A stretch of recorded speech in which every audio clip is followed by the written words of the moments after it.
Hey, I'm Keith Knight, I'm Jamie Knight. and this is Nighttime. Our kids are in bed, so we're here with you.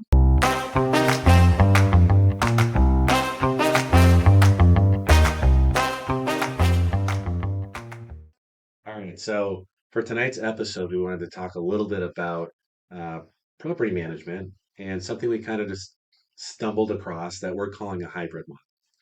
So before we talk about the hybrid model, let's talk about a couple of traditional models that generally you'll have. So oftentimes, if you're handy and you are local to your property, when you first start out investing in real estate, you may end up being the contractor, doing all your repairs, placing tenants, etc. Now, depending on where you are, local codes might not allow you to do that, and depending on the repair, again, you might have to have somebody who's licensed to do the work. But maybe you're still managing it, right? So that's like maybe something you're doing early on. And then as you grow and you add more to your portfolio, you might not have the bandwidth to manage that. And then so you might expand and hire a property management company who will do placing of the tenants, validation, vetting, uh, and making sure basically the property is up to snuff. Now they may still contact you to get work approved, but generally they're really managing the property, right? The hybrid model is a little bit different, and this is something that we stumble across. And it could be because you're remote, like in our situation, we've got some properties halfway across the country. Um, or it could be just scale, right? You're starting to grow, you're getting more doors, and it's a bandwidth thing. There's two different ways you can look at it. So, one would be you're doing all of the placements of the tenants, maybe you're doing the showings, et cetera. And then you've got a contractor or someone else who you're working with on your team that you've set up in whatever area you're investing in, is going and doing the actual maintenance on the property. Our particular model is a little bit different because we're remote. So while we're doing the upfront advertising, we're doing the checks for the tenants, verifying employment history, verifying experiences from prior landlords, et cetera.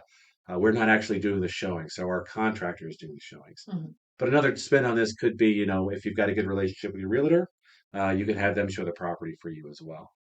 And so that's kind of the hybrid model where, you're doing some of the upfront work, getting really the management around the tenants and getting them in the door. But then you have another third party who's actually going to go through and maintain the property and do any upgrade or upkeep that's needed during the course of your ownership. Right. So how this came to be for us was we bought our first property out in Davenport, and we had Gorgeous property. We love it. The best. I think we've already talked about this, but you showed it to me. You're like, okay, there's this place, Davenport, Iowa. I'm like, what? Where? But you love the building. It's So true. fast forward, we purchased the building, but the building needs renovation. Now, I think that there were probably some landlords that would have rented it that way, but Yeah. we decided no. And we learned kind of out of the gate that we operate to a high standard. And so we needed to find a proper contractor to meet that. And we found Brian at Intuition Painting. Thank you, Brian. And he quickly caught on to our vision, right? And so we're talking through all this. I think you probably shared our property management research woes. And he's like, well, I kind of want to go into property management, but I don't want to do any of the administrative stuff. I'm like, well, I want to do that stuff. I want to know who is in our building. And so we came up with this plan where I will go ahead and vet, advertise, do all the things with the tenants, all the background checks, and converse with them, which again, I like because I want to know who's in our building. And then he'll move forward and he'll do all the maintenance. And what's nice about that is he is the first point of contact. So we'll get a tenant in there, and then I send out this nice message with Brian and the new tenant.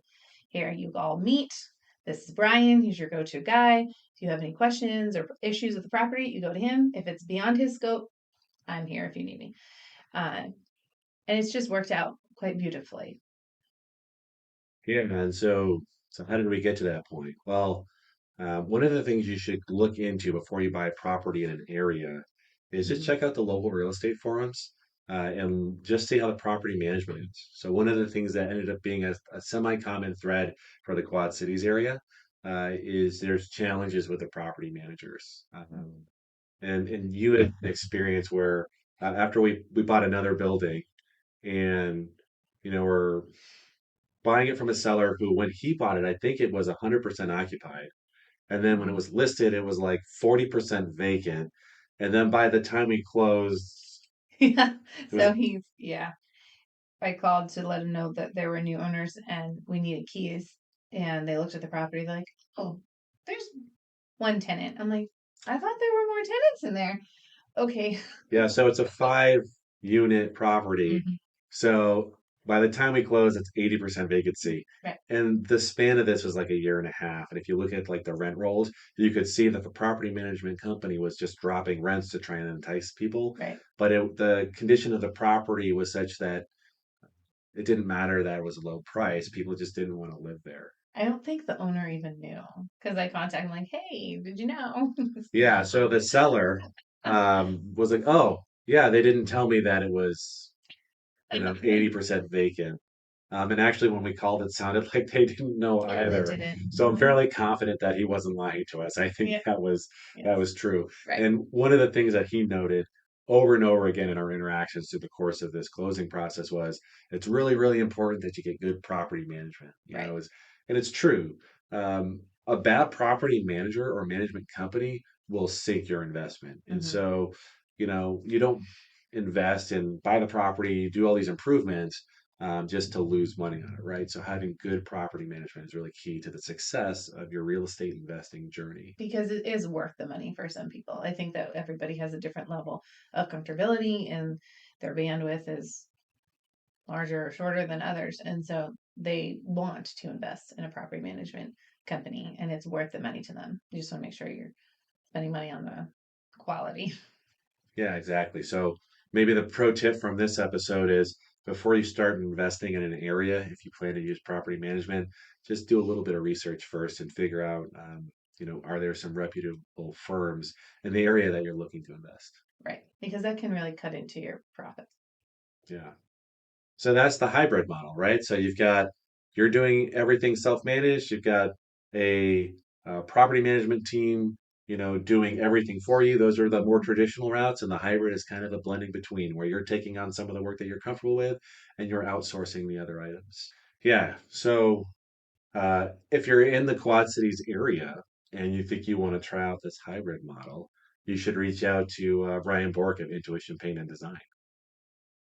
That's a good idea. All right. So I think that wraps up our episode for tonight. We'll see you guys on the next video. Good Good night. night.